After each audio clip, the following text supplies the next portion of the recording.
করে। পদ্মজার সামনে কয়েকবার পায়চারি করে বেরিয়ে যায়। সিগারেট ফুঁকে মাথা ঠান্ডা করে। ফাহিমা চা নিয়ে আসে। তুষার বলল, মেয়েটাকে তোমার অপরাধী মনে হয়? আমি কিছুতেই ভাবতে পারছি না স্যার। মেয়েটাকে দেখলে আমার হাত পা অবশ হয়ে পড়ে। এত মেরেছি শুরুতে, কিছুতেই টু শব্দও করেনি। এরপর থেকে আমি রাতে ভয়ঙ্কর স্বপ্ন দেখি। পৃথিবীটাই রহস্যই ঘেরা ফাহিমা। একজন নারী 5 জনকে কিভাবে খুন করতে পারে, আবার একসাথে? সেই সাহস কি করে পেল? সেটা আমিও ভাবছি স্যার, কিভাবে খুন করেছে সেটা ধারণা করা যাচ্ছে, কিন্তু এত সাহস ধৈর্য কিভাবে কোনো নারীর থাকতে পারে? নারীরা চাইলে সব পারে, কথাটা শুনে এসেছি, এবার স্বচক্ষে দেখেছি। জি স্যার। কত আসামি পায়ে পড়ে জীবন ভিক্ষা চেয়েছে, কিছুতেই মন গলেনি, মন কাঁদেনি। এই মেয়েটা জীবন চায় না, তবু আমার ইচ্ছে হচ্ছে জীবন দিতে, নির্দোষ প্রাণ করে বাঁচাতে। ফাহিমা চকিতে তাকালো তুষারের দিকে। তুষার সব সময় হু হ্যাঁয়ের বাইরে কিছু বলে না। খুব কঠিন কাঠখোট্টা একটা মানুষ, অনুভূতি বলতে নেই তার মুখে। এত কথাবার্তা শুনে অবাক হচ্ছে ফাহিমা। পরিস্থিতি হাতের বাহিরে স্যার। পদ্মজার ফাঁসি দেখার জন্য দেশ উতলা হয়ে আছে। কেন এমন হচ্ছে ফাহিমা? আজ যদি হেমলতা উপস্থিত থাকতেন তাহলে গল্পটা অন্যরকম হতো স্যার। তুষার আবার ফিরে আসে, পদ্মজার সামনে চেয়ারে বসে, ধীর কণ্ঠে বলে, আজই শেষ দিন, এরপর আর আমাদের সাক্ষাৎ হবে না। পদ্মজা চকিতে তাকালো, দ্রুত তুষারের পায়ের কাছে এসে বসলো। আপনার আম্মা আপনাকে বিয়ে করতে চাপ দেয়, তাই না? আপনি কি করে জানলেন? সেদিন দেখলাম ফোনে কাউকে আম্মা ডেকে রেগে বলছিলেন বিয়ে করব না। আমি তো অনেক দূরে দাঁড়িয়ে কথা বলছিলাম, আপনার শ্রবণ শক্তি তো প্রখর। বলল তুষার বলল, এরপর থামলো, লম্বা করে নিঃশ্বাস নিয়ে আবার বলল, আপনার মা বিশ্বাসঘাতকতা কি কথা লুকিয়ে করেছেন? আপনি জানলেন কি করে? কিছু তথ্য পেয়েছি গতকাল। এতটুকুর জন্য বিশ্বাসঘাতক অপবাদ দিতে পারেন না, উনি আপনার ভালোর জন্যই। পদ্মজা চুপ থেকে হুট করে ফোঁস করে জ্বলে উঠল, বলল, আপনি বুঝবেন না আমার কষ্ট, আমার না পাওয়া দামি সময়টাকে আমি কতবার মনে করে বুক ভাসিয়ে কেঁদেছি, বুঝবেন না আপনি। পদ্মজা কাঁদতে কাঁদতে বলল, পরপরই হেসে আবার করুণ স্বরে কান্না শুরু করলো। গা কাঁপিয়ে তোলার মতো কান্না, মনে হয় কোনো অশরীরই কাঁদছে। কি ভয়ঙ্কর বৃষ্টি সেই কান্নার ছন্দ। তুষারের কান ঝাঁঝা করে ওঠে, চিন্তায় মাথার রগ দপদপ করছে। আগামীকাল ভোরে পদ্মজাকে কোর্টে তোলা হবে, রায় হবে। পদ্মজার ফাঁসি চাই বলে রাস্তায় রাস্তায় আন্দোলন, রেডিওতে আন্দোলন, কিন্তু তুষারের মন যে কিছুতেই মানতে পারছে না এই আন্দোলন। এমন নিষ্পাপ মনের অপরূপ সুন্দরীর বিরুদ্ধে পুরো পৃথিবী। কি আশ্চর্য, তাই না? বাঁকা রাস্তা পেরিয়ে পালকি চলছে ধীরে ধীরে। সন্ধ্যায় আজান পড়েছে কিছুক্ষণ আগে, দিনের আলো কিছুটা এখনো রয়ে গেছে। দক্ষিণ দিক থেকে ধেয়ে আসা হাওয়া, শীতল নির্মল পরিবেশ। পদ্মজার বুক ধুকপুক করছে। নতুন মানুষ নতুন পরিবেশে মানিয়ে নিতে পারবে তো? একবার সে হাওলাদার বাড়ি গিয়েছিল। অন্দরমহল নামে এক বিশাল বাড়ি আছে, সেই বাড়িতে মেয়েরা বউরা থাকে। এখন কি সেও থাকবে? পদ্মজা পর্দার ফাঁক ফোকর দিয়ে বাইরে চোখ মেলে তাকায়। আমির হাতে পাগড়ি নিয়ে তার বড় ভাইয়ের সাথে কি যেন আলোচনা করছে। চোখে মুখে খুশি উপচে পড়ছে। পদ্মজা চোখ সরিয়ে নিল। মায়ের কথা, পূর্ণার কথা খুব মনে পড়ছে। পালকি থামে, আমির থামিয়ে দিল। অন্দরমহলে মেয়েরা অপেক্ষা করছে নতুন বউয়ের জন্যে, আর আমির গেটের সামনেই পালকি থামিয়ে দিল। জাফর বিরক্তিতে চয়ের মতো শব্দ করে বলল, এইখানে আবার থামলি কেন? আমির পাগড়ি রিদওয়ানের হাতে দিয়ে বলল, আমার বউ আমার কোলে চড়ে অন্দরমহলে যাবে। পদ্মজা কথাটা শুনেই কাছুমাছু হয়ে গেল। আমির পালকির পর্দা সরিয়ে হাত বাড়িয়ে পদ্মজাকে নামতে ইশারা করে। পদ্মজার নাক অব্দি টানানো ঘোমটা, আমির সরাতে গিয়েও সরালো না। মুখে বলল, কি হলো, নেমে আসো। পদ্মজা লজ্জায় জ্ঞান শূন্য হয়ে পড়েছে। সে গাঢ় হয়ে বসে থাকে। আমির হেসে এক হাতে নিজের কপাল চাপড়ালো, এরপর নিজেই টেনে নামালো পদ্মজাকে। তখনও পদ্মজার নাক অব্দি ঘোমটা। আমির চট করে পদ্মজাকে পাঁচা কোলে করে নেয়। পদ্মজা কুঁকড়ে যায়, ভয়ে দুই হাতে আমিরের গলা জড়িয়ে ধরে। আমির যত এগোচ্ছে সময়ের সাথে পাল্লা দিয়ে তার গায়ের উষ্ণতা পদ্মজার শাড়ি ভেদ করে সর্বাঙ্গে ছড়িয়ে পড়ছে। অচেনা অজানা অনুভূতি চারিদিকে যেন চেকে বসেছে। মরণ প্রেমের সূত্রপাত হয়তো এখান থেকেই শুরু হয়। অন্তর্মহলের সদর দরজায় গ্রামের মেয়েদের ভিড়। তারা সবাই নতুন বউ দেখতে এসেছে। আমিরের কোলে পদ্মজাকে দেখে মিটিমিটি হাসছে। ফিসফিসিয়ে একজন আর একজনকে কিছু বলছে। ফরিনা ধমক দিয়ে কোলাহল থামিয়ে দেন। আমির দরজার সামনে উপস্থিত হতেই আনিসা বলল, এইবার বউকে নামান ছোট ভাই। বড় আম্মুর পা ছুঁয়ে সালাম করে এরপর ঘরে ঢুকেন। আনিসা আমিরের চাচাতো ভাইয়ের বউ, জাফরের স্ত্রী। দেশের বাইরে থাকে। ঢাকার প্রফেসরের মেয়ে আনিসা বিয়ের পরপরই স্বামী নিয়ে দূর দূরান্তে পাড়ি জমায়। 2 সপ্তাহ আগে ছুটি কাটাতে শ্বশুর বাড়ি আসে। আনিসার কথা মতো আমির পদ্মজাকে কোল থেকে নামিয়ে দিল। এরপর দুজন নত হয়ে ফরিনাকে সালাম করলো। ফরিনা হেসে ছেলে এবং ছেলের বউকে চুমু খান। আবেগে আপ্লুত হয়ে বলেন, সুখী হও বাবা, বউয়ের খেদমতে বালা থাক জীবনভর। আমরা কইলাম বছরের মধ্যেই নাতি চাই। লাবণ্য মাঝে ফোড়ন কাটলো। পদ্ম, আমার লগে শহরে যাইব আম্মা। আমরা এক লগে কলেজে পড়বাম।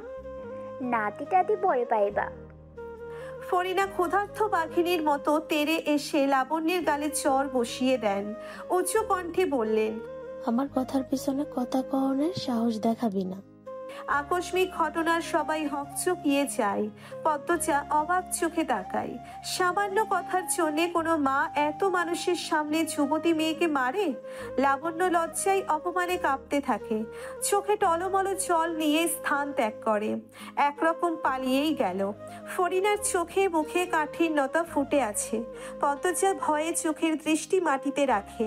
ফরিনা পদ্মজার হাতে ধরে ভেতরে নিয়ে যান। যেতে যেতে বলেন, মুখে মুখে কথা কইবা না কোনোদিন। যা কই মাইন্না চলবা। শ্বশুর বাড়ির সব মানুষ হইছে গিয়া দেবতাল্লাহান। কাগরে সেবা করলেই জান্নাত পাওন যাইব, নাইলে কোনোদিন জান্নাতে পাও দিতে পারবা না। শুনছি তো তুমি হইছ গিয়া অনেক বাদ্যচেরি, কামে কাজেও দেখাইবা। মনে রাখবা আমার কথা গুলা। পদ্মজা মাথা নাড়ায়। মুসলমানদের দেবতার সাথে তুলনা করাটা পদ্মজার ভালো লাগেনি। কিছু কথা গলায় এসে আটকে গেছে, বলার সাহস পাচ্ছে না। ফরিনা আবার বলেন, হনো বউ, স্বামীর উপর কিছু নাই। স্বামীর এই দুনিয়া বাব্বা। মা বাপ ভাই বোন হয়েছে গিয়া পর, স্বামী আপন। স্বামীর বাইরে কিছু ভাববা না। স্বামী যা কয় মাইনা চলবা। স্বামীর পা ধোয়াইয়া দিবা নিজের হাতে। স্বামী বইতে কইলে বইবা, উঠতে কইলে উঠবা। স্বামী যখন কাছে ডাকবো না করবা না, আল্লাহ বেজার হইব, ফেরেশতারা অভিশাপ দিব।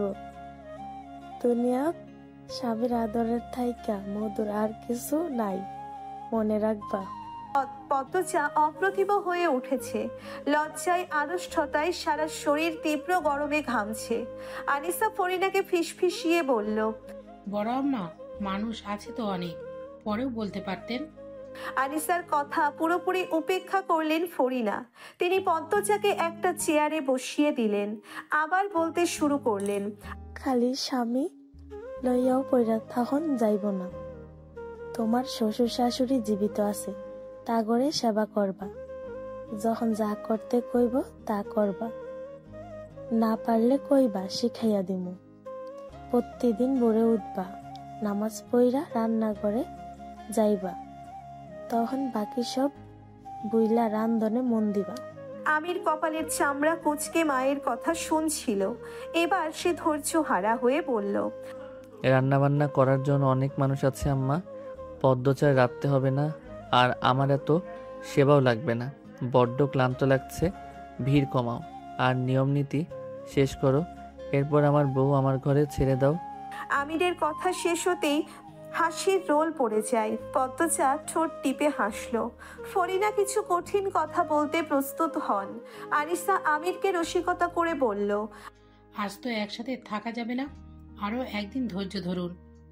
আমির প্রবল বিস্ময় নিয়ে জিজ্ঞেস করে, কেন? বিয়ে তো হয়ে গেছে। কেউ আমিরের জবাব দিল না। উল্টে সবাই হাসতে থাকলো। আইজ কাই রাত্রি যায় হতছাড়া। বলল শাহানা, জাফরের বড় বোন। আমিরের বিয়ে উপলক্ষে বাপের বাড়ি এসেছে, সাথে নিয়ে এসেছে পুরো শ্বশুর বাড়ি। আমির শাহানাকে প্রশ্ন করলো, কাল রাত্রি তো হিন্দুদের নিয়ম, আমি মানি না। আমার বউ আমার ঘরে দিয়ে আসা হোক। সব সময় তেরামি করিস কেন? আমরাও তো নিয়ম মেনেছি। বলল জাফর, কণ্ঠে তার গাম্ভীর্যতা। তাতেও লাভ হলো না। আমির কিছুতেই এই নিয়ম মানবে না। ফরিনা, শাহানা, শিরিন, আনিসা, আমিনা সহ অনেকে আমিরকে মানানোর চেষ্টা করলো। কারো কথা আমিরের কর্ণগোচর হলো না। তার মধ্যে রিদওয়ান আমিরের সাথে তাল দিল, বলল, কাল রাত্রি বাদ এসব নিয়ম মেনে লাভটা হবে কি? যার বউ তাকে তার বউ দিয়ে দাও। তুই চুপ থাক, আগুনে ঘি ঢালবি না, বললেন আমিনা। রিদওয়ান চুপসে গেল। থামলো না শুধু আমির, ফরিনাও জেদ ধরে বসে আছেন। তিনি আমির পদ্মজাকে আজ কিছুতেই একসাথে থাকতে দিবেন না। যেমন মা তেমন তার ছেলে। মজিদ হাওলাদার অনেকক্ষণ যাবৎ এসব দেখছেন। চেঁচামেচি আর নেওয়া যাচ্ছে না। তিনি উপর থেকে নেমে আসেন। অন্দরমহল 3 তলার, 3য় তলায় কেউ থাকে না, শুধু ছাদ আছে। ঘর বানানো হয়নি, অসমাপ্ত ইটের পুরনো বাড়ি। চিন্তা ভাবনা চলছে 3য় তলাটা থাকার জন্য উপযুক্ত করার। মজিদকে দেখে সবাই থেমে গেল। তিনি পদ্মজার পাশে চেয়ার নিয়ে বসেন। পদ্মজা একটু নড়ে চড়ে বসেন। মজিদ পদ্মজাকে জিজ্ঞাসা করলেন, কি চাও মা? আজ শাশুড়ির সাথে থাকবে নাকি আমার পাগল ছেলের সাথে? ভেবে বলো, তুমি যা বলবে তাই হবে। পদ্মজা উসখুস করতে করতে বলল, জি, আম্মার সাথে থাকবো। ফরিনার ঠোঁটে বিশ্বজয়ের হাসি ফুটে ওঠে। তিনি আমিরের দিকে তাকিয়ে ব্যঙ্গ করে হাসেন। পরপরই পদ্মজার উপর ঝাঁপিয়ে পড়েন। চুমুতে পদ্মজার গাল ভরিয়ে দেন। একবার আজ চোখে আমিরকে দেখলো পদ্মজা। আমির তাকিয়েই ছিল। পদ্মজা তাকাতেই আমির চোখ রাঙানি দিল। সঙ্গে সঙ্গে পদ্মজা দৃষ্টি ফিরিয়ে নিল। বিয়ের বাকি সব নিয়ম শুরু হয়। উপর থেকে নেমে আসেন নূরজাহান। তিনি এই বাড়ির প্রধান কর্ত্রী, মজিদ হাওলাদারের জন্মদাত্রী। কই রে আমার নাত বউটা কই? বলতে বলতে ছুটে আসেন তিনি। উপস্থিত সবাই দৃষ্টি ঘুরিয়ে নূরজাহানের দিকে তাকালো। নূরজাহান পদ্মজার সামনে এসে বসেন। পদ্মজার মুখখানা 2 হাতে ধরে দেখেন।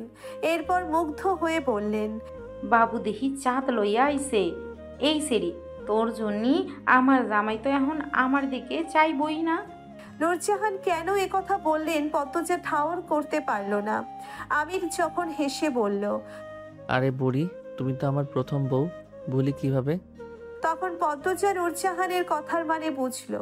বুঝতে পেরে ঠোঁট টিপে হাসলো। নূরজাহান আমিরের থুতনিতে চিমটির মতো ধরে বললেন, আমার চাঁদের টুকরা বউরে আদর কইরো ভাই, বকাঝকা কইরো না।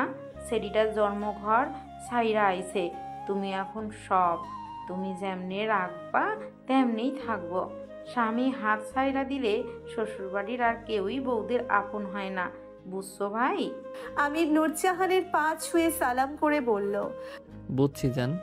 নূরজাহান মন খারাপের নাটক করে বললেন, এইটা ঠিক না ভাই। কোনটা? এখন থাইকা জান ডাকবা বউরে, আমি হইলাম দুধ ভাত। আমির একটু চড়েই হাসলো। সাথে আরো অনেকে হাসলো। পদ্মজা নত হয়ে নূরজাহানের গা ছুঁয়ে সালাম করার জন্য। নূরজাহান দ্রুত আটকালেন পদ্মজাকে। জড়িয়ে ধরে পিঠে হাত বুলিয়ে আদর করে বললেন, রূপে যেমন গুণেও তেমন, থাইকো বইন। রাত বাড়ছে, সব নিয়ম তো শেষ। যাও, যার ঘরে যাও। এই তোরা বাড়ি যাইতে পারবি? জাফর সেরিগুলারে দিয়া আইতে পারবি? মদন কই, মগা কই? কামের বেলায় 2 ডারে পাওয়া যায় না। কথাগুলো এক নাগারে বললেন ফরিনা বেগম। তিনি নূরজাহানের উপস্থিতি যেন উপেক্ষা করতে চাইছেন। মদন ছুটে আসে বাইরে থেকে। মাথা নত করে ফরিনাকে বলল, আইসি খালাম্মা। থাকুস কই, যা এদের দিয়ায়। আমার বাড়িতে যখন আইছে এরা, এখন আমার দায়িত্ব সুন্দর করে বাড়িতে দিয়া আবি। আচ্ছা খালাম্মা, আপনারা চলেন। মেয়েগুলো সারাক্ষণ হাসছিল। যাওয়ার সময়ও হাসতে হাসতে গেল। মেয়েগুলোর উদ্দেশ্যে রানী ঠোঁট বাঁকায়। তা খেয়াল করলো রিদওয়ান। সে রানীর মাথায় গাঁটটা মেরে বলল, সারাক্ষণ মুখ ঘোরাস কেন? একদিন দেখবি আর মুখ সোজা হচ্ছে না। বিয়েও হবে না। না হলে নাই, সিরিগুলারে দেখছো বড় ভাই কেমনে হ্যাঁ হ্যাঁ কইরা হাসতাছিল। তাতে তোর কি? নূরজাহান পদ্মজাকে বললেন, হ, মেলা রাইত হইছে, আইও বুনু, আমার ঘরে আইও, আইজ আমার লগে থাকবা। আপনার লগে কেন পদ্মাজা, আমার লগে আমার ঘরে থাকবো, এটাই তো কথা হয়েছে। পদ্মাজা এটাই চায়। দেখো বউ, তক্ক কইরো না, নাত বউ আমার পছন্দ হয়েছে, আমি আমার লগে রাখুম। এই পদ্মাজা, তুমি কার লগে থাকবা? ফরিনা কিঞ্চিত রাগান্বিত স্বরে প্রশ্ন করেন।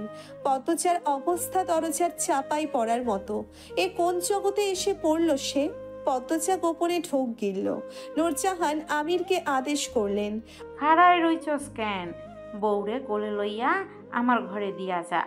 আমির পদ্মজাকে কোলে তুলতে গেলে ফরিনা বললেন, বাবু আমি তোর মা, তোরে জন্ম দিয়েছি আমি, আমার কথাই শেষ কথা মানবি। আমার স্যারার বউ আমার ঘরে থাকবো, আমার কথা অমান্য করলে জান্নাত পাইবি না। নূরজাহান পদ্মজাকে উদ্দেশ্য করে বললেন, দেখছো নি বুনু, এমন কইরা বর বউ কেউ ঘরে রাহে? আমি মানুষ ভালা বইলা এই বউরে বাহির কইরা দেই নাই, সহ্য কইরা কইরা এখন মরার পথে আছি। তোমাদের কারোর সাথে থাকতে হবে না, আমার বউ আমার ঘরেই চলুক। বলল আমির, কণ্ঠে তার খুশির মেলা। সুযোগ বুঝে নিজের জিনিস নিজে বুঝে নিতে চাইছে। ফরিনা তীক্ষ্ণ দৃষ্টি নিয়ে আমিরের দিকে তাকান। নূরজাহানকে বললেন, আপনার ঘরে লইয়া যান। ফরিনার কথা শুনে আমিরের মুখটা ফাটা বেলুনের মতো চুপসে গেল। নূরজাহান হাসলেন, এই হাসি বিজয়ের হাসি। ভাই, বউরে কোলে লও, লইয়াও আমার ঘরে। নূরজাহান বললেন, আমি হেঁটে যেতে পারবো, একটু হাঁটা দরকার। মিনমিনিয়ে বলল পদ্মজা। আইসা, তাইলে হাঁটো, ধরো আমার হাত ধরো। নূরজাহান হাত বাড়িয়ে দেন। পদ্মজা নূরজাহানের হাত শক্ত করে ধরে মৃদু করে হাসল। নূরজাহান এবং পদ্মজার সাথে আমির আসে। সে দাদির ঘর অবধি যাবে। পদ্মজাকে তার মোটেও ছাড়তে ইচ্ছে করছে না। নূরজাহানের ঘরে যাওয়ার পথে পদ্মজা কান্নার সুর শুনতে পায়। কে যেন কাঁদছে, কি করুণ সেই কান্নার স্বর। এদিক ওদিক দৃষ্টি মেলে তাকালো পদ্মজা। আর একটু এগোতেই খুব কাছে জোরে একটা আওয়াজ হয়। পদ্মজা কেঁপে ওঠে, দ্রুত সেদিকে তাকায়। তার চেয়ে 2 হাত দূরে একটা দরজা। ভেতর থেকে কেউ দরজায় ধাক্কাচ্ছে আর কাঁদছে। পদ্মজাকে ভয় পেতে দেখে আমির বলল, ভয় পাচ্ছ? কে ওখানে? এভাবে কাঁদছে কেন? দরজা খুলে দিন না। পদ্মজা ভয় এবং ব্যথিত কণ্ঠে বলল। তার কথায় আমির বা নূরজাহান কারো কোনো ভাবান্তর হলো না। পদ্মজাকে নিয়ে পাশ কাটিয়ে চলে গেল। নূরজাহান শক্ত করে পদ্মজার হাত ধরেন, ক্ষীণ স্বরে বললেন, ঘরে আহো, পরে কইতাছি। কান্নার শব্দ ধীরে ধীরে কমে যাচ্ছে। নূরজাহান পদ্মজাকে নিয়ে নিজের ঘরে ঢোকেন। আমির চেয়ার টেনে বসার জন্য প্রস্তুত হতেই নূরজাহান হৈ হৈ করে উঠলেন। তুই বইতাছস কেন? আমির হকচকিয়ে গিয়ে পড়ল, মানে? বইয়ের ধারে আর এখন থাহন যাইব না, আইস কাল রাত্রি। মুসলমানের কাল রাত্রি পালন করতে নেই, গুনাহগার হবেন, বলল পদ্মজা। তার মাথা নত। প্রথম দিন এসেই কথা বলা ঠিক হলো নাকি ভাবছে। মুখের উপর কথা শুনে নূরজাহান কড়া চোখে তাকান। পদ্মজা দেখার পূর্বে সেকেন্ড কয়েকের মধ্যে চোখের দৃষ্টি শীতল রূপে নিয়ে আসেন। তিনি পদ্মজাকে প্রশ্ন করলেন, গ্রামের রেওয়াজ ফলাইয়া দেওন যাইব? নূরজাহানের কণ্ঠ স্বাভাবিক। পদ্মজা নির্ভয়ে চোখ তুলে তাকালো, বলল, যা পাপ তা করতে নেই দাদু। জেনে শুনে ভুল রেওয়াজ সারা জীবন টেনে নেওয়া উচিত না। আমার কথা শুনে রাগ করবেন না। তুমি কি আইজ জামাইয়ের লগে থাকতে চাইতাছো? নূরজাহানের কণ্ঠ গম্ভীর। এমন প্রশ্নে পদ্মজা ভয় পেয়ে যায় এবং লজ্জায় আরক্ত হয়ে ওঠে। আমতা আমতা করে বলল, না না, তেমন কিছু না। পদ্মজা আর চোখে আমিরকে দেখে আবার চোখের দৃষ্টি নত করে ফেলল। আমির নূরজাহানকে জড়িয়ে ধরে বলল, আমি যাচ্ছি বুড়ি। এরপর পদ্মজার দিকে তাকিয়ে হাত নেড়ে কোমল কণ্ঠে বিদায় জানালো। আল্লাহ হাফেজ পদ্মবতী। পদ্মজা নতজানু অবস্থায় মাথা নাড়ল। আমির ঘর থেকে বেরিয়ে যায়। পদ্মজা ধীরে ধীরে মাথা উঁচু করে নূরজাহানকে দেখে, ঢোক গিলে বলে, রাগ করেছেন দাদু? নূরজাহান হাসলেন। পদ্মজার এক হাত ধরে বিছানার কাছে নিয়ে যান, বললেন, আমার বইনে তো ঠিক কথাই কইছে, গুসা করতাম ক্যারে। পদ্মজা স্বস্তির নিঃশ্বাস নিল। নূরজাহান বললেন, তুমি বও, আমি জ্যোৎস্নার মারে ভাত দেওনের কথা কইয়া আইতাছি। আমি খেয়েছি দাদু, তখন খাওয়ালেন আম্মা। ব্যাগটা কই? শাড়িটা খুললা আরেকটা পরো, সিন্দুর রঙেরটা পরবা। বলতে বলতে নূরজাহান ব্যাগ থেকে সিঁদুর রঙের শাড়ি বের করলেন, পদ্মজার দিকে এগিয়ে দিলেন। পদ্মজা হাত বাড়িয়ে শাড়ি নিল, জানতে চাইল, কোথায় পাল্টাবো? খাড়াও, দরজা লাগায় দিই, ঘরের পাল্লা দাও। আমারে শর্মাইও না বইন, তোমার যা আমারও তা। পদ্মজা শাড়ি হাতে নিয়ে চারপাশে চোখ বুলিয়ে শাড়ি পাল্টানোর মতো উপযুক্ত জায়গা খুঁজতে থাকে। পালঙ্কের পিছনে চোখ পড়ে। পদ্মজা সেদিকে গিয়ে শাড়ি পাল্টে নিল। এরপর নূরজাহানের উদ্দেশ্যে প্রশ্ন ছুড়ে দিল। দাদু তখন কাঁদছিল কে? নূরজাহান বিছানায় বসতে বসতে জবাব দেন, আমার খলিলের বড় ছেলের বউ। পদ্মজা 2 কদম এগিয়ে আসে, আগ্রহ ভরে জানতে চায়, কেন কাঁদছিল? ওনাকে কি ঘরে আটকে রাখা হয়েছে? বউ, আমার ধারে বউ। পদ্মজা নূরজাহানের সামনে ঝুঁকে বসে। নূরজাহান বলে, তোমার চাচা হুরের বড় ছেলের বউ রূপার গত বৈশাখে মাথা খারাপ হইয়া যায়। এরে ওরে মারতে আসে, কেউ রে চিনে না, নিজের স্বামীরও চিনে না। আলমগীর তো এখন ঢাত থাকে। আমি তো গ্রামে আইছি অনেক দিন হইল। আলমগীর শহরে আমিরের কামটা করতাছে। এই লাইগাই তো আলমগীর বিয়াতে আসিল না। রুম্পা তোমার হৌরিরে দাঁড়িয়া মারতে গেছিল। এই জন্য আপনারা ঘরে আটকে রাখেন ওনাকে? হুট করে কেন এমন হলেন? পদ্মজা আতকে উঠে জিজ্ঞেস করলো। নূরজাহান এদিক ওদিক তাকিয়ে কি যেন দেখলেন।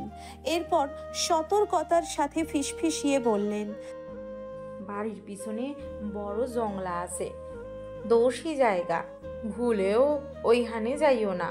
রুম্পা শনিবারে ভর দুপুরে গেছিল, এর পরের দিন জ্বর উঠে আর এমন পাগল হইয়া যায়। এগুলো তেনাদের কাজ, রাতের নাম লউন নাই। তুমি মাশাআল্লাহ চাঁদের টুকরো, ভুলেও ওইদিকে যাইও না, ক্ষতি হইব। নূরজাহানের কথা শুনে পদ্মজার গায়ের পশম দাঁড়িয়ে পড়ে। মনে মনে ভাবে, অবিশ্বাস্য, ভয় পেয়ে কারো মাথা খারাপ হয়ে যায়। পদ্মজা উৎসুক হয়ে জিজ্ঞাসা করে, ওনাকে ডাক্তার দেখানো হয়েছে না? হ, দেখো না হইছে তো। শহরে 2 বার লইয়া গেছে, কবিরা যাইল, কেউই ভালা কইরা দিতে পারে নাই। আইসা এসব কথা বাদ দাও এখন। এই বাড়ির যখন বউ হইয়া আইসো সবই জানবা, খালি বাইরে কইও না এই খবর, গ্রামের কেউ জানে না। রাইত হইছে, ঘুমাও।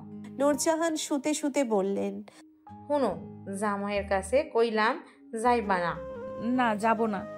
বুঝলা বইন, তোমার দাদা হৌরে বিয়ার প্রথম রাইতে লুকাইয়া আমারে তুইলা নিজের ঘরে লইয়া গেছিল।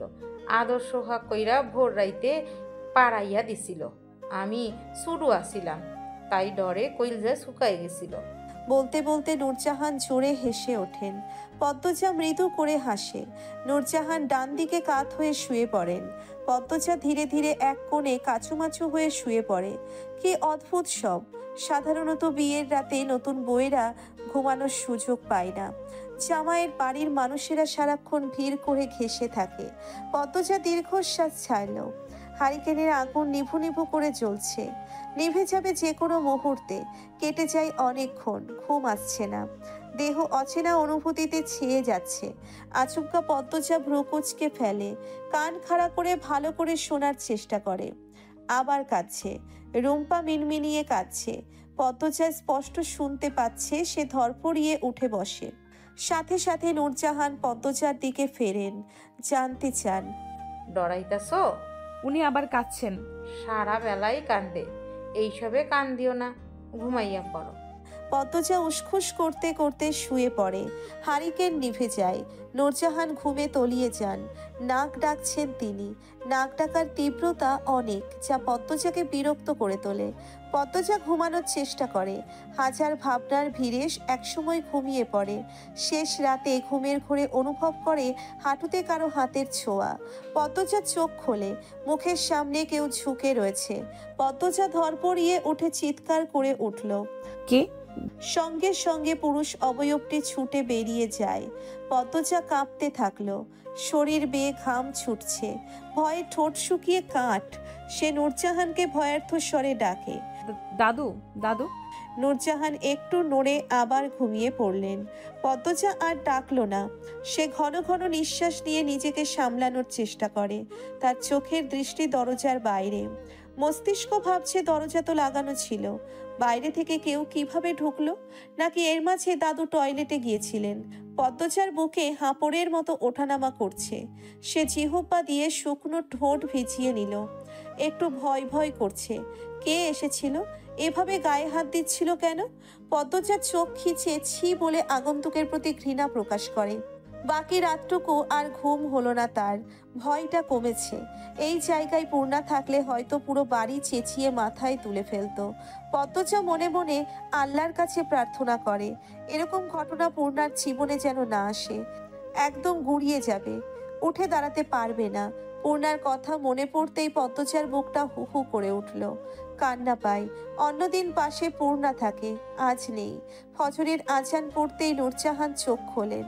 বিছানা থেকে নেমে দেখেন পদ্মজা জায়নামাজে দাঁড়ান মাত্র। তিনি প্রশ্ন করলেন, উজু করলা কই? জি, কলপারে। চিনছো কেমনে? পদ্মজা হাসলো, বলল, খুঁজে বের করেছি। নূরজাহান চোখ মুখ শক্ত করে বললেন, নতুন বউ রাইতের বেলা একলা ঘোরাঘুরি কইরা কল খোঁজার কি দরকার আছিল? আমারে ডাকতে পারতা। পদ্মজার মাথা নত করে অপরাধী স্বরে বলল, ক্ষমা করবেন দাদু। কি কাল আইলো? আইসা পড়ো, এখন নামাজ পড়ো। নূরজাহান অসন্তুষ্ট ভাব নিয়ে ঘর থেকে বেরিয়ে যান। পদ্মজার দুই চোখ ছলছল করে ওঠে। যখন টের পেল এখনই সে কেঁদে দিবে, দ্রুত ডান হাতের উল্টো পাশ দিয়ে চোখের জল মোছে। এরপর নামাজে মন দিল। পদ্মজাকে কাতান শাড়ি পরানো হয়েছে। বৌভাতের অনুষ্ঠান চলছে। সে এক বিশাল আয়োজন। বিয়ের চেয়েও বড় করে বৌভাতের অনুষ্ঠান হচ্ছে। অলন্দপুরের বাইরে থেকেও মানুষ আসছে পদ্মজাকে দেখার জন্য। আটপাড়ার প্রতিটি ঘরের মানুষ তো আছেই। পদ্মজার চারপাশে মানুষের গিজগিজ। রাতে ঘুম হয়নি। পরনে ভারী শাড়ি, গহনা, এত মানুষ চারিদিকে, সব মিলিয়ে পদ্মজার নাজেহাল অবস্থা। মাথা নত করে বসে আছে সে। আপা। পূর্ণার কণ্ঠ শুনে মুহূর্তেই পদ্মজার ক্লান্তি উড়ে যায়। চকিতেই চোখ তুলে তাকায়। পূর্ণা প্রেমা প্রান্ত ছাপিয়ে পড়ে পদ্মজার উপর। পূর্ণা আওয়াজ করে কেঁদে উঠে বলল, রাতে আমার ঘুম হয়নি আপা। পদ্মজার গলা জ্বলছে। প্রেমা পূর্ণা প্রান্তকে দুই হাতে জড়িয়ে ধরে। চাপা কণ্ঠে বলল, আমারও ঘুম হয়নি বোন। আপা চল, বাড়ি চল। কাল যাইব, আইস না। এখন পদ্মজা আমরের বাড়ি সেরি। লাবণ্য বলল। সে সবে মাত্রই এই ঘরে ঢুকলো। পদ্মজার জন্য খাবার নিয়ে এসেছে। পূর্ণা রাগ নিয়ে বলল, আমার বোন আমি নিয়ে যাব। আমাদের আপা আমরা নিয়ে যেতে এসেছি, বলল প্রান্ত। রানী প্রান্তর কান টেনে ধরে বলল, পেয়ে গেছিস তাই না? ছাড়ো রানী আপা, ব্যথা পাচ্ছি। ওরে মা, তুই শুদ্ধ ভাষাও শিক্ষা লইছস? রানী অবাক হয়ে জানতে চাইল। প্রান্ত অভিজ্ঞদের মতো হেসে বলল, ইয়েস। যারা যারা প্রান্তকে চিনে সবার চোখ কোটর থেকে বেরিয়ে আসতে চাইল। প্রান্ত একটি ইংরেজি শব্দ বলেনি, যেন মাত্রই এখানে বজ্রপাত ঘটালো। রানী চোখে মুখে বিস্ময় ভাব রেখে বলল, এটা মুন্না না অন্য কেউ? আমি মুন্না না, আমি প্রান্ত, প্রান্ত মোড়ল। প্রান্তের বলার ভঙ্গি দেখে সবাই হেসে উঠল। পদ্মজা হাসতে হাসতে রানীকে বলল, প্রান্ত অনেকগুলো ইংরেজি শব্দ শিখেছে। কথাটি দরজার পাশ থেকে কেউ বলল। অন্য কেউ শুনতে না পেলেও পদ্মজা শুনতে পেল। সে এদিকে তাকালো। অল্প বয়সী দুজন মহিলা এমনভাবে তাকিয়ে আছে যেন পদ্মজাকে চোখ দিয়ে গিলে খাবে। পদ্মজা তাদের উদ্দেশ্যে হাসে। পদ্মজার হাসি দেখে মহিলা দুজন থতমত খেয়ে গেল। দুজন চাওয়াচাওয়ি করে আবার পদ্মজার দিকে তাকালো। পদ্মজা ততক্ষণে চোখ সরিয়ে নিয়েছে।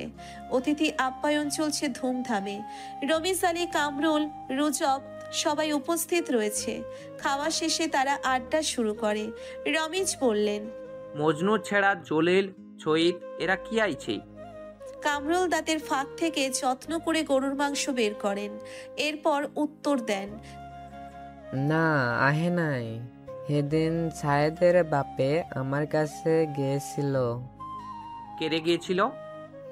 সায়েদরে যাতে মাতবারের হাত থাকা বাঁচায়া দেয়। এরা এখন কই আছে? আছে কোনহানে, কয়েকদিন পর পরই তো উদাও হয়ে যায়। এখানে ছেড়ে দেওয়ার দয়া দায়িত্ব নাই, বুঝলা? আমার যখন 10 বছর তখন খেতে কাজ করতে যাইতাম। কামরুলের কথা উপেক্ষা করে রমিজ অন্য প্রসঙ্গ তুললেন, ক্ষমতা যার বেশি হের সুখ বেশি। আমার মাইয়াটা নির্দোষ আছিল, তবুও কেমনটা করছিল সবাই। আইচ মাতব্বরে ছেড়া বলে কিছুই হইল না, বদলা আমরা বিয়া খাইতে আইছি।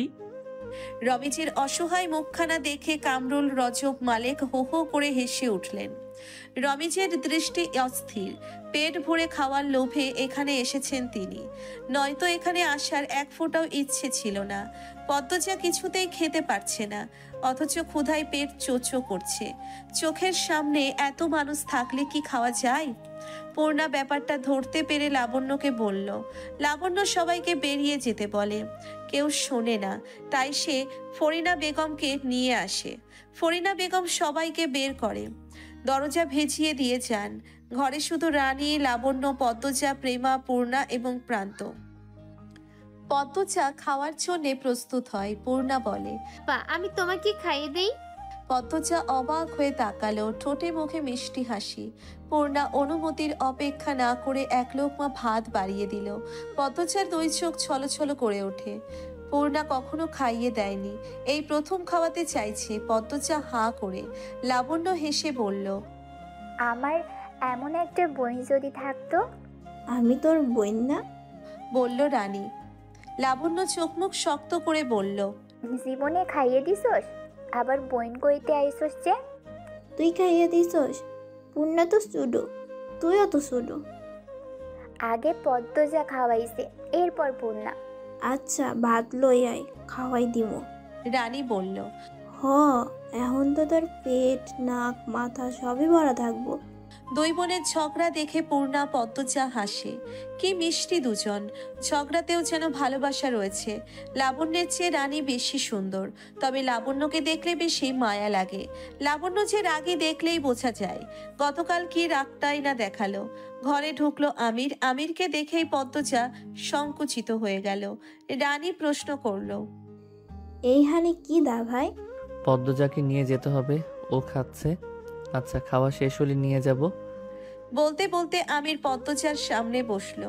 লাবণ্য জিজ্ঞাসা করলো, কই নিয়ে যাবা? আম্মার ঘরে। কেন? আম্মা বলছে নিয়ে যেতে। আম্মা একটু আগেই দেখা গেল। আমির হকচকিয়ে গেল। আমতা আমতা করে বলল, ও তাই নাকি? রানী তীক্ষ্ণ দৃষ্টিতে আমিরকে পরখ করে নিয়ে বলল, দা ভাই মিথ্যা বলছো কেন? মিথ্যে? আমি? অসম্ভব। আম্মা না দাদু বলেছে নিয়ে যেতে। এই তোরা যা তো, তোদের বান্ধবীরা আসছে, যা। হুদাই ঘ্যান ঘ্যান শুরু করেছিস। লাবণ্য কথা বাড়াতে চাচ্ছিল, রানী টেনে নিয়ে যায়। প্রেমাও বেরিয়ে যায়। তারা বাড়ি থেকে পরিকল্পনা করে এসেছে, একসাথে পুরো হাওলাদার বাড়ি ঘুরে দেখবে। পূর্ণা খাইয়ে দিচ্ছে। পদ্মজা আমিরের উপস্থিতিতে বিব্রত হয়ে উঠেছে, খাবার চিবোতে পারছে না। আমির পদ্মজাকে বলল, বড় ভাবি বলল রাতে নাকি ঘুমাওনি। না, হ্যাঁ আসলে ঘুম আসেনি। ঘুমাবে এখন? না না, কি বলছেন, বাড়ি ভর্তি মানুষ। পদ্মজা দ্রুত বলল, আমিরের চোখের দিকে তাকিয়ে। কথা শেষ হতেই চোখ নামিয়ে নিল। আমির বলল, আচ্ছা খাও, আমি আসছি। আপনি কি রাতে দাদুর ঘরে এসেছিলেন? আমির চলে যাওয়ার জন্য দাঁড়িয়েছিল। এই কথা শুনে চমকে তাকালো। পদ্মজার দিকে ঝুঁকে জানতে চাইল, কেন? কেউ কি এসেছিল তোমার ঘরে? আমিরের এমন ছটফটানি দেখে পদ্মজা খুব অবাক হলো। সে অবাক চোখে তাকিয়ে থেকে বলল, হ্যাঁ এসেছিল শেষ রাত্রিতে। আচ্ছা। বলেই হন্তদন্ত হয়ে বেরিয়ে গেল আমির। পদ্মজা পিছনে ডাকলো, শুনল না আমির। হুট করে আমিরের পরিবর্তন পদ্মজাকে ভাবাতে লাগলো। পদ্মজাকে নতুন করে আবার সাজানো হয়েছে। বাসররাত নিয়েও হাওলাদার বাড়ির হাজারটা রীতি, সেসব পালন হচ্ছে। পদ্মজা নিয়ম রীতি পূরণ করছে ঠিকই, তবে মন অন্য জায়গায়। বিকালে সে দেখেছে আমির রিদওয়ানের পাঞ্জাবির কলার 2 হাত ধরে কিছু বলছে, খুব রেগে ছিল। তবে কি রিদওয়ানও এসেছিল রাতে? ওগো উঠো, এখন ঘরে যাইয়া দুইজনে মিল্লা 2 রাকাত নফল নামাজ পড়া লইবা। আনিসা যাও, লইয়া যাও, দিয়াও ঘরে, বললেন ফরিনা। পদ্মজা কল্পনার জগৎ থেকে বেরিয়ে বাস্তবে ফিরে আসে। খলিল হাওলাদারের 2 মেয়ে শাহানা, শিরিন এবং আনিসা পদ্মজাকে নিয়ে 2য় তলায় ওঠে। আমিরের ঘরে ঢুকতে আর কয়েক কদম বাকি। পদ্মজা ঘোমটার আড়াল থেকে চোখ তুলে তাকায়। দরজা গোলাপ ফুল দিয়ে সাজানো, টকটকে লাল গোলাপ। হাওলাদার বাড়ির গোলাপ বাগান অলন্দপুরের খুবই জনপ্রিয়। পদ্মজার শুভ্র শীতল অনুভূতি হয়, কত সুন্দর দেখাচ্ছে। ঘরে ঢুকতেই তাজা গোলাপ ফুলের ঘ্রাণে শরীর মন অবশ হয়ে আসে। শুধু বিছানা নয়, পুরো ঘর লাল গোলাপ দিয়ে সাজানো। শাহানা পদ্মজাকে বিছানায় বসিয়ে দিল, এরপর বলল, ডরাইবা না, রাতটা উপভোগ করবা। এমন রাত জীবনে একবারই আসে। পদ্মজার লজ্জায় মরি মরি অবস্থা, সারা দেহ থেকে যেন গরম ধোঁয়া বের হচ্ছে। আনিসা সবকিছু ঘুরে ঘুরে দেখছে। একসময় বলল, আমার বাসর রাতটাও হুবহু এইরকম ছিল। চারিদিকে গোলাপের ঘ্রাণ, ফুলের ঘ্রাণে ভালোবাসা আরো জমে উঠেছিল। এই বাড়ির বউদের কপাল, আমরা এই বাড়ির সেরি হইয়াও জামাইয়ের বাড়িতে বাসর রাইতে ঘর কাগজের ফুল দিয়ে সাজানো দেখতে হইছে, বলল শিরিন। আনিসা কণ্ঠে অহংকার ভাব নিয়ে অদ্ভুত ভঙ্গিতে বলল, এইসব পেতে যোগ্যতা লাগে, যোগ্যতা ছাড়া ভালো কিছু পাওয়া যায় না। আমি উচ্চশিক্ষিত এবং সুন্দরী ছিলাম, ভালো কিছু পাওয়ার যোগ্য ছিলাম, তাই পেয়েছি। আর পদ্মজা যথেষ্ট সুন্দরী, গ্রামে থেকেও পড়ালেখায় খুব ভালো, তাই সেও যোগ্য। তোমাদের না আছে পড়াশোনা, না আছে কোনো ভালো গুণ, গায়ে রং ও ময়লা, কাগজের ফুলেই তোমাদের জন্য ঠিক ছিল। আনিসার কথাগুলো শুনতে পদ্মজার খুব খারাপ লাগে। কোনো মানুষকে এভাবে বলা ঠিক না। শিরিন হই হই করে উঠল, এইরূপ বেশি দিন থাকবো না ভাবি, হ্যাঁ তো তেমন ভালো না। বিয়ার এতদিন হইছে, একটা বাচ্চাও দিতে পারছো? পারো নাই, তাইলে এই গরিমা দিয়া কি হইব? সন্তান ছাড়া নারীর শোভা নাই। আনিসা রেগে মেগে ফুঁসে ওঠে, গলা উঁচু করে বলে, সমস্যা আমার নাকি তোমাদের পিয়ারের ভাইয়ের, সেটা খোঁজ নাও আগে। আমি এক্ষুনি জাফরকে সব বলছি। এতদিন পর বাড়িতে এসেছি, এসব নোংরা কথা সহ্য করতে, অপমান সহ্য করতে কালই চলে যাব আমি। আনিসা রাগে কাঁদতে কাঁদতে বেরিয়ে যায়। পদ্মজা হতবাক। শাহানা শিরিনকে ধাক্কা দিয়ে বলল, এত কিছু কেন কইতে গেলি? জানোস না এই সেরি কেমন? আমি হের বড় হইয়াও হ্যারে কিছু কই না, এখন আরেক ভেজাল হইব। যা হবার হইয়া যাক, আমারে কেমনে পায়ে ঠেলতেছিল দেহ নাই? এইটা তো আমার বাপের বাড়ি, এত কথা কেন শুনতে হইব? শিরিনের কণ্ঠ কঠিন। সে আজ এর শেষ দেখেই ছাড়বে। নতুন বউডার সামনে এমনটা না করলেও হইতো। ও পদ্ম, তুমি বেজার হইও না, এরা সবসময় এমনিই লাইগা থাকে। পদ্মজা হাসার চেষ্টা করে। শাহানা দরজার বাইরে তাকিয়ে দেখে আমির আসছে নাকি। রাত তো কম হলো না। শাহানা আরো অনেকক্ষণ সময় নিয়ে পদ্মজাকে বোঝালো কি কি করতে হবে, কিভাবে স্বামীকে আঁচলে বেঁধে রাখতে হয়। পদ্মজা সব মনোযোগ সহকারে শোনে। আমির ঘরে ঢুকতেই শাহানা শিরিন বেরিয়ে গেল। আমির দরজা লাগিয়ে পালঙ্কের পাশে এসে দাঁড়ায়। পদ্মজা পালঙ্ক থেকে নেমে আমিরের পা ছুঁয়ে সালাম করে। আমির 2 হাতে পদ্মজাকে আঁকড়ে ধরে দাঁড় করায়। অনুভব করে পদ্মজা কাঁপছে। প্রচন্ড শীতে মানুষ যেভাবে কাঁপে ঠিক তেমন। আমির দ্রুত ছেড়ে দেয়, বলে, পানি খাবে? পদ্মজা মাথা নাড়িয়ে জানায় সে পানি খাবে। আমির এক গ্লাস পানি এগিয়ে দেয়। পদ্মজা এক নিঃশ্বাসে ঢকঢক করে পানি শেষ করে। সারা শরীর কাঁপছে। শাহানা শিরিন বের হতেই বুকে হাতুড়ি পেটা শুরু হয়। ঘরে 4টে হেরিকেন জ্বালানো, যেদিকে চোখ যায় সেদিকেই গোলাপ ফুল। ফুলের ঘ্রাণে চারিদিক ম ম করছে। এমন পরিবেশে বিয়ের প্রথম রাতে পরপুরুষকে স্বামী রূপে দেখা কোনো সহজ অনুভূতি নয়। আমির গ্লাস নিতে এগিয়ে আসলে পদ্মজা আঁতকে ওঠে, এক কদম পিছিয়ে যায়। আমির একটু শব্দ করেই হাসে। পদ্মজা ভীতু ভীতু চোখে তাকায়। আমির বলে, তাই গ্লাস নিয়ে সারা রাত কাটাবে নাকি দাও আমার কাছে? আমির গ্লাস টেবিলের উপর রেখে আসে। পদ্মজা পালঙ্কের এক কোণে চুপটি করে বসে আছে। তার ডান পা অনবরত কাঁপছে। মনে মনে দোয়া করছে মাটি যেন ফাঁক হয়ে যায়, আর সে তার ভেতর ঝাঁপ দিয়ে পাতালে হারিয়ে যেতে চায়। নয়তো লজ্জা আড়ষ্টতায় প্রাণ এক্ষুনি গেল বুঝি। আমির দূরত্ব রেখে পদ্মজার সোজাসুজি বসে। পদ্মজার এক পাশে কাঁপছে স্পষ্ট দেখা যাচ্ছে। তার দৃষ্টি অস্থির, এদিক ওদিক তাকাচ্ছে। আমির মজা করে জানতে চাইল, পালানোর পথ খুঁজছো নাকি? না না, না তো, বলল পদ্মজা। তাহলে কি খুঁজছো? পদ্মজা নিরুত্তর। আমির পদ্মজার আরো কাছে এসে বসে। এক হাতে পদ্মজার এক হাত ছুতেই পদ্মজা ও মাগো বলেই চিৎকার করে ওঠে। আমির পদ্মজার আকস্মিক চিৎকারে থতমত খেয়ে গেল। পদ্মজা ভয়ে ঢোক গিলে। সময়টা যেন যাচ্ছেই না। সে যদি পারতো পালিয়ে যেত। ভয়ঙ্কর অনুভূতির খেলা চারিদিকে। আমির হাঁ করে পদ্মজার দিকে অনেকক্ষণ তাকিয়ে থাকে। এরপর দূরে গিয়ে বসে। পদ্মজাকে বলে, আমার সাথে সহজ হওয়ার চেষ্টা করো, আমার দিকে ফিরে বসো, গল্প করি। পদ্মজা আমিরের দিকে ফিরে বসে, তবে দৃষ্টি বিছানার চাদরে নিবদ্ধ। আমির প্রশ্ন করে, আমার সম্পর্কে কতটুকু জানো? খুব কম, মিনমিনিয়ে বলল পদ্মজা। আমি তোমার চেয়ে 12 বছরের বড়, জানো? এখন জানলাম, তবে আপনার আচরণ ছোটদের মতো। পদ্মজা মৃদু হেসে আমিরের চোখের দিকে তাকিয়ে বলল। আমির বলল, আমার চরিত্রের বৈশিষ্ট্য আরো আছে। বুঝতে পেরেছি, আপনার কথাবার্তা এখন বড়দের মতো মনে হচ্ছে। ঢাকায় আমার ব্যবসা আছে। শুনেছি। আমার সাথে তোমাকেও ঢাকা যেতে হবে। আচ্ছা। এই বাড়ির চেয়েও বিশাল বড় বাড়িতে আমি একা থাকি। যতক্ষণ বাইরে থাকবো তোমাকে একা থাকতে হবে।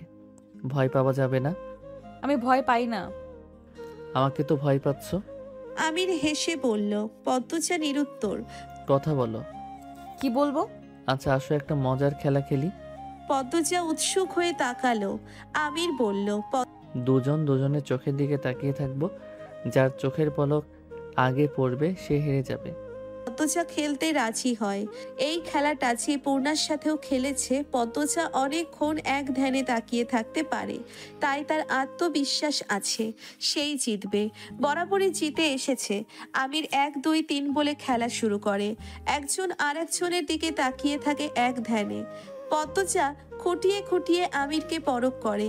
আমিরের চুল খাড়া করে উল্টো দিকে ফিরানো, থুতনির নিচে কাটা দাগ, গালে হালকা দাড়ি, শ্যামলা গায়ের রং, ঘন ভ্রু, চোখের পাপড়ি, পড়েছে সাদা পাঞ্জাবি। এত বেশি ভালো লাগছে দেখতে। আমির পদ্মজার রূপে আগে থেকে দিওয়ানা। তার উপর এতক্ষণ তাকিয়ে থেকে অনুভূতির দফারফা অবস্থা। সে মুগ্ধ হওয়া কণ্ঠে বলল, পৃথিবীর সবচেয়ে সুন্দর নারী আমার বউ। কি ভাগ্য আমার। আপনিও সুন্দর। কথাটা মুখ ফসকে বলে উঠল পদ্মজা। যখন বুঝতে পারল লজ্জায় মাথা নত করে ফেলল। আমির খুশিতে বাকবাকুম হয়ে বলল, তোমার পলক পড়েছে, আমি জিতে গেছি। পদ্মজা লজ্জায় নখ খুঁটতে থাকে। আমির নিজের চুলে হাত বুলাতে বুলাতে বলল, আমি জানি আমি কতটা সুন্দর। রংটা একটু কালো হতে পারে, তবে আমি সুন্দর। তোমার মুখে শোনার পর থেকে ধরে নিলাম পৃথিবীর সেরা সুন্দর পুরুষের নাম আমির হাওলাদার। পদ্মজার 2 ঠোঁট নিজেদের শক্তিতে আলগা হয়ে গেল। সে আমিরের দিকে তাকিয়ে ভাবছে, মানুষ নিজের প্রশংসা নিজে কিভাবে করতে পারে। আমিরের ভাব দেখে মনে হচ্ছে সে সত্যিই পৃথিবীর সেরা সুন্দর পুরুষ। পদ্মজা ফিক করে হেসে দিল। আমির তাকালো, বলল, হাসছো কেন? পদ্মজা হাসি চেপে বলল, কই না তো, আপনার আম্মা বলেছিলেন 2 রাকাত নফল নামাজ আদায় করতে। আমার আম্মা তোমার আম্মা না? হুম। এখন থেকে আপনার আম্মা না, শুধু আম্মা বলবে। গয়নাগাটি নিয়েই নামাজ পড়বে। অস্বস্তি হবে না? খুলো এবার। পদ্মজা অবাক হয়ে জানতে চাইল। শিরিন আপা বললেন গয়নাগাটি নাকি স্বামী খুলে দেয়, তাহলে? আমির তীক্ষ্ণ চোখে তাকায়, ঠোঁটে বাঁকা হাসি নিয়ে বলল। তাই নাকি? দাও খুলে দেই। পদ্মজা দ্রুত চোখ সরিয়ে নিল, আমতা আমতা করে বলল, এটা বোধহয় নিয়ম না, তাই আপনি জানতেন না।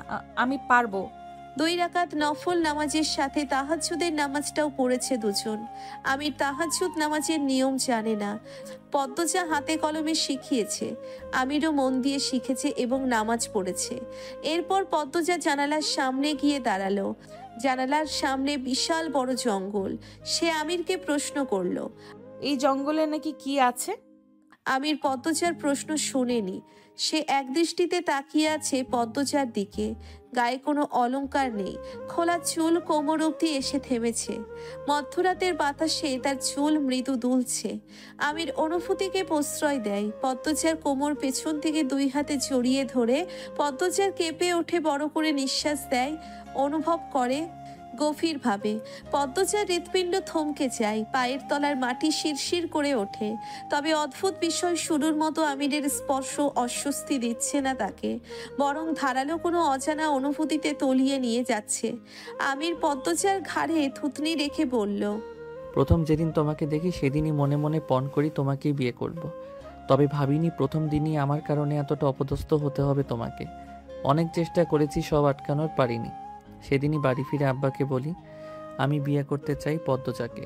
প্রথম কেউ রাজি হচ্ছিল না, পরে রাজি হয়ে যায়। মনে হচ্ছে চোখের পলকে তোমাকে পেয়ে গেছি। পদ্মজা নিশ্চুপ।